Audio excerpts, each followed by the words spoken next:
4 months ago, the main character's mom is nagging him to hurry it up while still in the bathroom.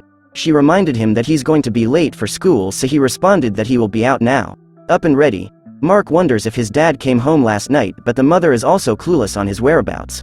The mother and son now watch the TV news and are seeing a dragon monster terrorizing the city of Taiwan, where a man called Omni-Man, the defender of democracy, is battling the ferocious beast for nearly 10 hours already. It turns out, it's Mark's father who is the superhero, and the mother was relieved that she knows now where her husband is. After school, the main character was approached by his classmate calling him and inviting him to hang out at Shenanigans later tonight. The boy politely declines the invitation and says that he will be doing work later at the Burger Mart.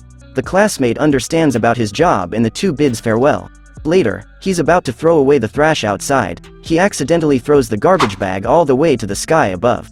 It then took him a minute to realize that his powers have finally awakened just like his dad, and it puts a smile on his astonished face. Later that night, it seems that the two will start dinner without the father, and the boy is about to brag what happened to him that afternoon, but is soon interrupted immediately by his speeding dad, apologizing for being a little late because there was an enchanted flood in the Egypt he had to deal with on the way over. His wife asks about the dragon, and Nolan replies that it was an easy win once he found the one who controls it, but the real challenge afterwards was keeping the civilians safe.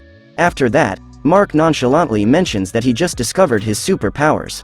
The day after, a group of thieves are running away from a heist incident, now being chased by the authorities. Two of them fight, blaming each other whose fault it is, as the other one says that the boulder guy is there to protect them from the cops. He replies that even though bullets bounce off of him, it doesn't mean that it doesn't hurt. Instead, he makes it up for them by using his superpowers to jump off the high fence. Unfortunately for them, a masked vigilante is there waiting on the other side and punches them as he tries to stop them from getting away, but the boulder guy fights back. Despite the villain's effort, he was easily been defeated by the rookie hero. After the job is done, he didn't notice that his dad is just watching nearby and then making fun of his hero costume.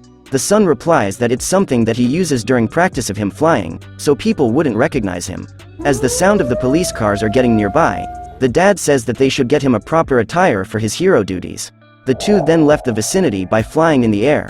His father then introduced him to a man who made his suit, much less to his expectation. He didn't like it. He asked why put circles in this suit, on which the maker replies those are solar batteries. It's because he knew that their powers are coming from the sun. Then, the dad has been alerted of an emergency and off he goes in a flash. Mark apologized and said his dad is always like that, and then the tailor asked if the boy liked the clothes. He's not really sure, telling the man that it's not really iconic. He'll figure it out, the tailor says, and ask about the boy's hero name so that it will inspire him what to make. Mark with a stunned face, saying he never thought about it yet. At school, the main character is just listening to the class while the teacher is reprimanding them to be more studious. After that, an athlete student worries about his tight football practice schedule, and then the teacher calls him for a second. Meanwhile, Mark is about to have a problem on his own when he sees someone is getting bullied in the hallway. He tries to tell the bully to just leave the guy alone, but this just angers the thug and confronted the main character. After that, he pushes Mark and everyone sees it. Mark, not fully aware of his developing strength, shoves the thug at the metal door like it was made of paper.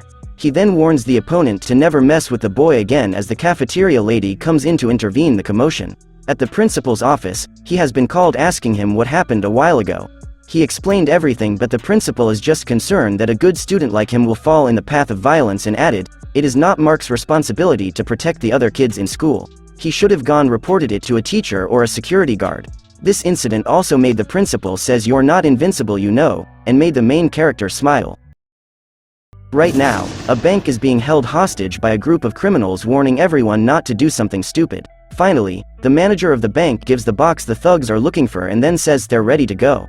All of them exit the premise worrying on cops might be there soon, while shoving everyone on their way. But as they turn on the street corner, much to their surprise is something unexpected. The hero in front of them is lifting their getaway vehicle, but one thug is not afraid of him, warning him to drop their car.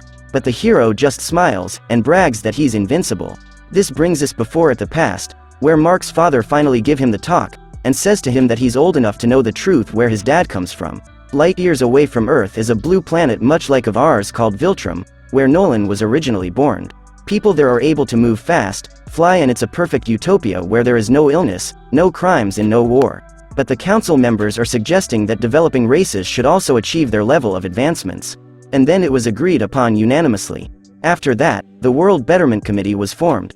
The second step is to find another planet and install a global defense system to protect the survival of the civilization.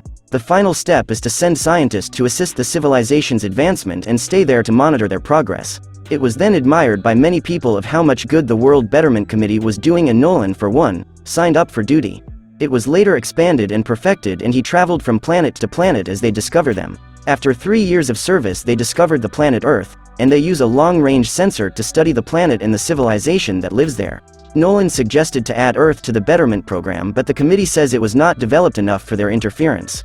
But the persistence inside of him kicks in, and he volunteered to be its sole protector to ensure its survival. But since it is in a remote area of the universe, chances are there might not be any chance of returning.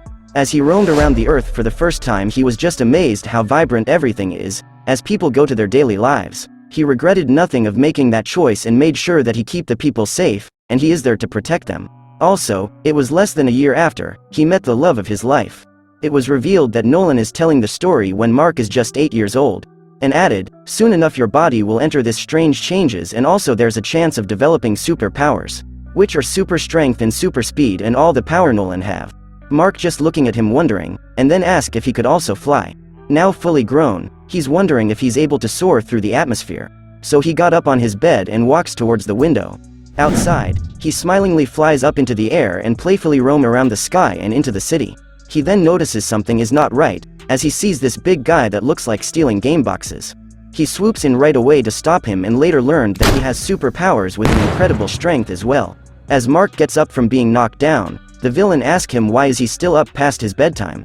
This insult didn't bother the hero and bravely faced him again, but this time they were interrupted by a huge explosion. A group of heroes are patrolling that night and ask them what's going on. Of course the supervillain reacted fast and grabs onto their vehicle and throws it away, making it explode from afar. They are arguing now at the moment as the villain runs into them again, but the main character surprises him with a punch. It knocked out right away the enemy on the ground, as the group are impressed of what he did and praises him.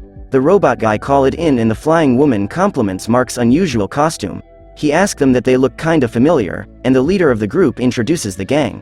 He is called Robot, the woman is Adam Eve, next to her is Rex Explode, and the last one is called Duplicate. For now, they say their farewell to the boy as they think they will see him around next time. The day after, he immediately recognizes the girl from last night in the school hallway and tries to talk to her. The hero named Eve also recognizes him, and Mark asked if she could keep the boy's identity to themselves. While in the middle of their conversation he yawned, and then apologizes for being tired. The girl says usually, teen superheroes starts drinking coffee at an early age. Then she invites him to tag along for the group's follow-up mission, which the boy gladly says yes. He asks if she's riding a bus going to her secret headquarters, in which the girl laughs and says why ride if she could fly. Subscribe to watch more videos like this. See you on the next one.